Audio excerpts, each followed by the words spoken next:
खबर आपकी में व्हाट्सएप का डर्टी गेम के पहले भाग में आपने कंपनी की प्राइवेसी पॉलिसी में बदलाव के बारे में जाना। देखा कि कैसे व्हाट्सएप नियमों का हवाला देते हुए दादागिरी पर उतर आया है। आपने ये भी जाना कि मामला फंसा तो व्हाट्सएप ने सफाई में क्या कहा और व्हाट्सएप के भारत में अच्छे विकल्प क्या हैं। आज इस वीडियो में व्हाट्सएप की दोहरी नीति के बारे में जानेंगे। आप देखेंगे कि कैसे हमारे लिए व्हाट्सएप की पॉलिसी यूरोप और दूसरे देशों से अलग है। कैसे व्हाट्सएप यूरोपीय देशों के लोगों का डेटा नहीं हथिया पा रहा, लेकिन हमारे देश में कमजोर नीतियों के चक्कर में वो ऐसा कर रहा है।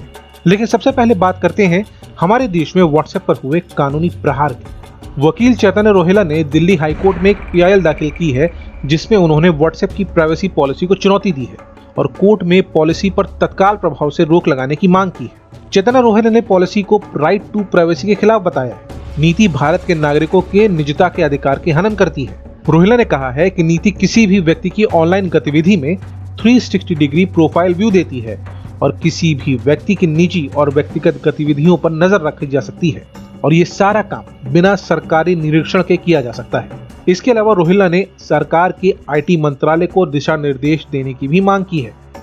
देखा जाए तो व्हाट्सएप को भी ये नहीं लगा था कि देश में उसकी प्राइवेसी पॉलिसी पर इतनी किरकिरी होगी।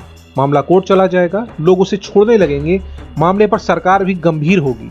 शायद इसीलिए कंपनी ने एक बार फिर सफाई दी है।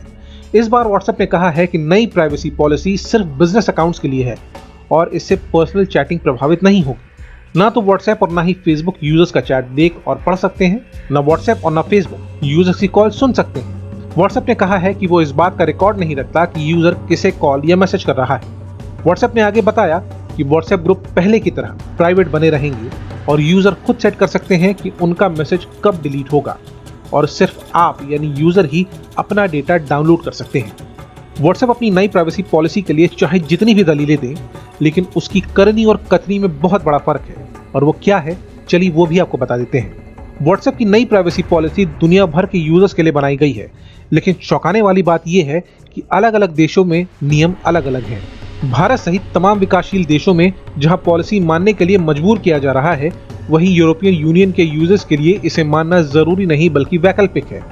व्हाट्सएप ने साफ कहा है कि वो यूजर का डेटा फेसबुक, इंस्टाग्राम और दूसरी कंपनियों से तभी शेयर करेगा जब आयरिश डेटा प्रोटेक्शन कमीशन इसकी इजाजत दे। दरअसल यूरोप में जनरल डेटा प्रोटेक्शन लोगों की गोपनीयता और डेटा की सुरक्षा करने वाला एक कड़ा कानून है, जबकि भारत में पर्सनल डेटा प्रोटेक्शन बिल को अभी तक कानूनी तौर पर लागू नहीं किया गया है। आज के युग में डेटा नई करेंसी के रूप में उभर रहा है। जिसके पास जितना डेटा वो उतना अमीर और उतना शक्तिशाली। शायद इसीलिए व्हाट्सएप, फेसबुक सरीखे तमाम सोशल मीडिया कंपनियां किसी भी कीमत पर हमारा और आपका डेटा हथियाना चाहती हैं। और भारत जैसे देश में जहां पर नियम कायदे उतने सख्त नहीं हैं, वहां इनके लिए आपका डेटा हथियाना आसान हो जाता है। लेकिन अब वक्त आ गया है कि भारत सरकार जल्द से जल्द पर्सनल डेटा प्रोटेक्शन कानून लेकर आए और व्हाट्सएप की इस घटिया हरकत के लिए उसके खिलाफ कार्रवाई करे, ताकि दुनिया में एक नजीर बन सके और एक संदेश जा सके कि हम भारतीयों की निजता की कीमत भी वही है जो अमेरिका और यूरोप जैसे विकसित देशों के नागरिकों की है।